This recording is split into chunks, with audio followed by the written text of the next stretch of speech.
അങ്കമാലിയിൽ വിദ്യാർത്ഥിനിയുടെ ജീവനെടുത്ത വാഹനാപകടം നടന്നിട്ട് 6 ദിവസം പിന്നിട്ടിട്ടും പ്രതിയെ പിടികൂടാനാകാതെ പോലീസ്. ഒളിവിൽ പോയ പ്രതി സിറിയക് ജോർജിനായി പോലീസ് ഇന്നലെ ലുക്കൌട്ട് നോട്ടീസ് പുറപ്പെടുവിച്ചിരുന്നു. ഇയാളുടെ ഫോൺ കേന്ദ്രീകരിച്ചാണ് പോലീസ് അന്വേഷണം പുരോഗമിക്കുന്നത്. അതേസമയം പോലീസിനെതിരെ ആരോപണവുമായി ജാസ്ലയുടെ കുടുംബം ഇന്നലെ രംഗത്തെത്തി. അബ്ദുൾ റഹീം ചേരുന്നുണ്ട് വിവരങ്ങളുമായി. റഹീം, ഇപ്പോൾ എല്ലാവരും വലിയ സങ്കടത്തോടെ തന്നെയാണ് ജാസ്ലയുടെ മരണവാർത്ത അറിഞ്ഞത്. അതിനുശേഷം ഈ ജാസ്ലയുടെ കുടുംബം അതിനോട് പ്രതികരിച്ച രീതി ഒക്കെ ഏറെ പ്രശംസിക്കപ്പെടുകയും ചെയ്തിരുന്നു ആ വേദനയ്ക്കിടയിലും.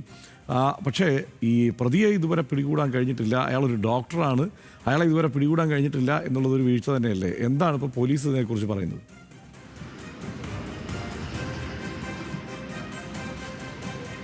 ഹർഷൻ, ജാസ്ലിയ ജോൺസന്റെ മരണവുമായി ബന്ധപ്പെട്ട് പോലീസിനെതിരെ ഉയരുന്ന ആരോപണം, ഈ കേസിൽ പ്രതിയെ രക്ഷപ്പെടുത്താനുള്ള ശ്രമം അല്ലെങ്കിൽ ഒത്തുകളി പോലീസിന്റെ ഭാഗത്ത് നിന്ന് ഉണ്ടായിട്ടുണ്ട് എന്നുള്ളതാണ്. അത് തന്നെയാണ് ജാസ്ലിയയുമായി ബന്ധപ്പെട്ട ജാസ്ലിയയുടെ കുടുംബവും അതോടൊപ്പം തന്നെ സുഹൃത്തുക്കൾ ഉൾപ്പെടെയുള്ള ആളുകൾ ഉന്നയിക്കുന്ന ആരോപണം.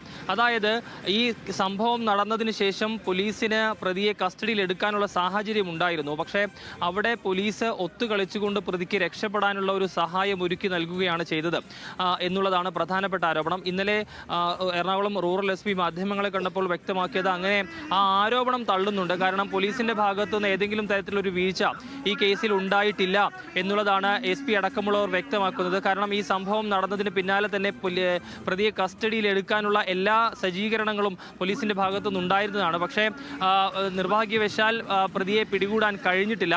ഈ സംഭവം നടക്കുന്നത് ഫെബ്രുവരി 28 വൈകിട്ട് 7:30 പാർട്ട് ടൈം ജോലി കഴിഞ്ഞ് തിരികെ മടങ്ങുന്നതിനിടെ ഈ പ്രതിയായിട്ടുള്ള സിറിയക് പി ജോർജ് ഓടിച്ചിരുന്ന വാഹനം ഈ പെൺകുട്ടിയെ ഇടിച്ചു തെറിപ്പിക്കുകയായിരുന്നു. ഈ സംഭവത്തിന് ശേഷം സംഭവ സ്ഥലത്ത് നിന്ന് രക്ഷപ്പെട്ട സിറിയക് അങ്കമാലി തുറവൂരിനടുത്തുള്ള സ്ഥലത്ത് കൊണ്ട് ഈ വാഹനം ഉപേക്ഷിക്കുകയും അവിടെ നിന്ന് കടന്നു കളയുകയുമായിരുന്നു. ഇതിനുശേഷം, അതായത് ഈ സംഭവം നടന്ന് ഇന്ന് 6ാം ദിവസമാണ്.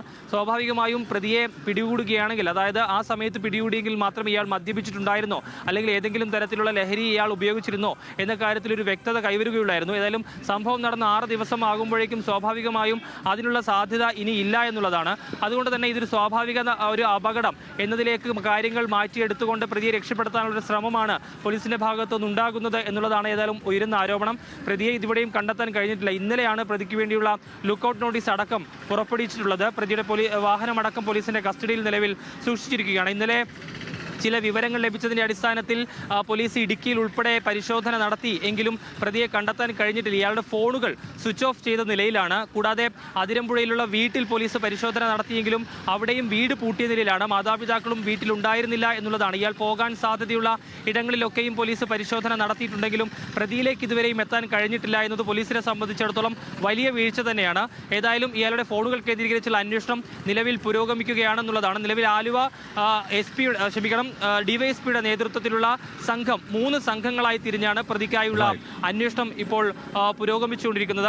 ആ ജാസ്ലിയുടെ ബ്രെയിൻ ഡെത്ത് സംഭവത്തിന് ശേഷം മാതാപിതാക്കളെടുത്ത ധീരമായൊരു തീരുമാനം, അത് മറ്റുള്ളവർക്ക് ഒരു പുതുജീവൻ നൽകാൻ ജാസ്ലി ജോൺസന്റെ അവയവങ്ങൾ ഉൾപ്പെടെ ദാനം ചെയ്യുകയും ചെയ്തിരുന്നു. ഏതായാലും ആ കേസിൽ പ്രതിയായ സിറിയക് പി ജോർജിനെ ഉടൻ തന്നെ കണ്ടെത്തണം എന്ന ആവശ്യമാണ് വിവിധ കോണുകളിൽ നിന്നുയരുന്ന പ്രധാനപ്പെട്ട ആവശ്യം. ഹർഷൻ.